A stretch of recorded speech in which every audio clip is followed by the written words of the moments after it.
Operation सिंदूर जारी है। इस बीच भारत पाक तनाव के बीच चीन का बड़ा बयान सामने आया है। चीन कह रहा है कि सभी तरह के आतंकवाद का वो विरोध करता है। मौजूदा घटनाक्रमों से चीन चिंतित है। भारत और पाकिस्तान एक दूसरे के पड़ोसी हैं। दोनों पक्षों से शांति और स्थिरता की चीन अपील कर रहा है। तनाव को कम करने में रचनात्मक भूमिका निभाने को तैयार है। तो देखिए, चीन की बड़ी पेशकश सामने आ गई है, जो कह रहा है कि भारत और पाकिस्तान दोनों एक दूसरे के पड़ोसी हैं। दोनों पक्षों से शांति और स्थिरता की अपील कर रहा है चीन, और आगे कहता है कि तनाव को कम करने में रचनात्मक भूमिका निभाने को तैयार है। अब इस चीन से पूछिए कि दहशत का सामान तो तुम ही पाकिस्तान को देते हो और आतंकवाद का विरोध करने की आप बात करते हैं। आपका दोहरा चरित्र सामने आता है। एक तरफ पीछे से बैकहैंड से आप पाकिस्तान को मदद कर रहे हैं। पाकिस्तान की तरफ से जितने मिसाइल्स दागे गए, जितने ड्रोन्स का इस्तेमाल किया जा रहा है, चीनी ही तो है। अब चीन को यह समझना चाहिए कि जो मुल्क आतंकवाद को अपनी जमीन पर पालता पोसता है, उससे प्रायोजित करता है, उसको वो कह रहा है कि मैं आतंकवाद का विरोध करता हूं, तो आतंकवाद का सामान तो आप ही उसको बेच रहे थे, आप ही उसको मुहैया करा रहे थे। वरना पाकिस्तान की खुद की औकात तो कटोरा लेकर के दर दर भटक कर अपने देश की जनता को रोटी खिलाने तक की ठीक से नहीं है। वो मुल्क भारत पर हमले कर रहा है। हालांकि भारतीय सेना ने हर एक हमले को विफल किया है, पाकिस्तान की तमाम कोशिशों को नाकाम किया है, और इसके साथ ही चीन को भी उसकी औकात बता दी है कि तुम अपने आप को विकसित मुल्क मानते होगे, लेकिन तुम्हारे सामान की ना गारंटी ना वारंटी। पाकिस्तान को आपने डिफेंस सिस्टम दिया था, जिसे भारतीय सेना ने विफल कर दिया, उसे ध्वस्त कर दिया, नष्ट कर दिया। पाकिस्तान का एयर डिफेंस सिस्टम आज तबाह हो चुका है, एवॉक्स तबाह हो चुका है। पाकिस्तान फिर भी बाज नहीं आ रहा है। कहीं सरहद पर इन्फिल्ट्रेशन की खबरें आती हैं, जिसे भारतीय सेना पूरी तरह से नाकाम कर देती है। जानकारी मिल रही है कि 7 घुसपैठ करने की कोशिश करने वाले आतंकियों को मार गिराया गया है। वहीं लगातार एलओसी पर पाकिस्तान की तरफ से रुक रुक कर फायरिंग हो रही है, शेल्स दागे जा रहे हैं, जिसमें आम नागरिकों को नुकसान पहुंच रहा है। और यहीं पाकिस्तान की असलियत, उसकी हकीकत बेनकाब होती है।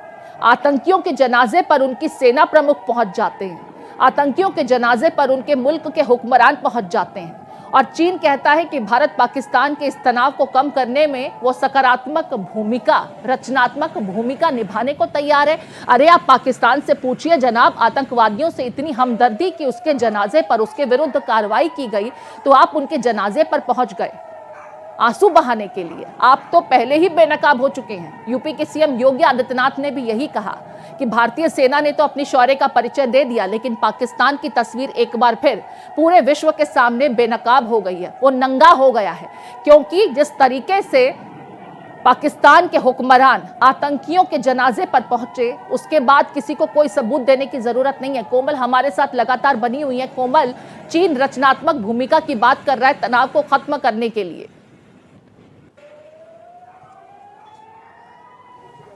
देखिए, ये चीन का दोगलापन जो है वो देखा जा सकता है। वो पीछे से पाकिस्तान को हमेशा समर्थन करता रहता है, लेकिन ऐसे खाली समर्थन और सहानुभूति से कोई फर्क जो है नहीं पड़ेगा। पाकिस्तान जितना कमज़ोर है, उसकी कमज़ोरी खुद पाकिस्तान के जो आर्थिक मामलों का मंत्रालय और आर्थिक मामलों के प्रभाग के एक ट्वीट से आ रही है, जिसमें लिखा है कि पाकिस्तान के ये आधिकारिक अकाउंट है, उससे ये एक आया है कि पाकिस्तान सरकार ने कटोरा लेकर अपने इंटरनेशनल पार्टनर से भीख मांग रहा है। कोमल, मेरे साथ कुछ मेहमान जुड़ गए हैं।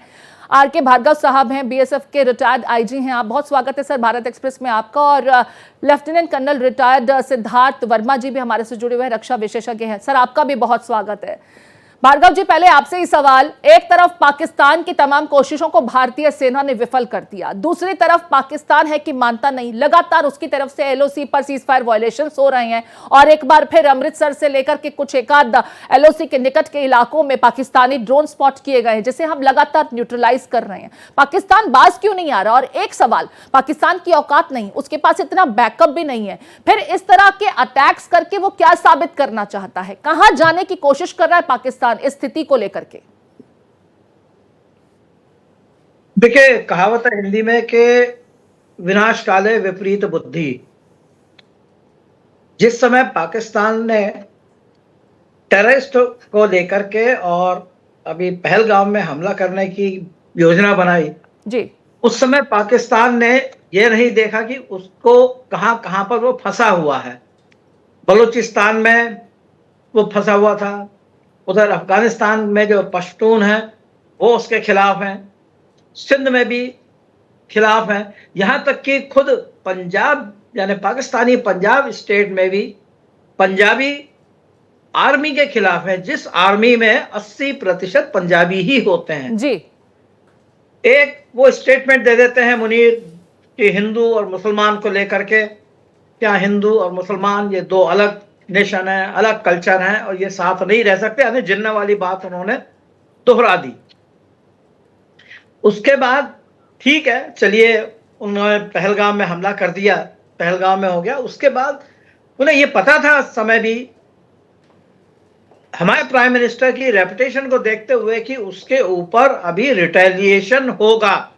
2 बार उन्होंने देख चुके हैं कि जिस समय उड़ी का हुआ, उसका जब पुलवामा का हुआ, दोनों बार रिटेलिएशन हुआ।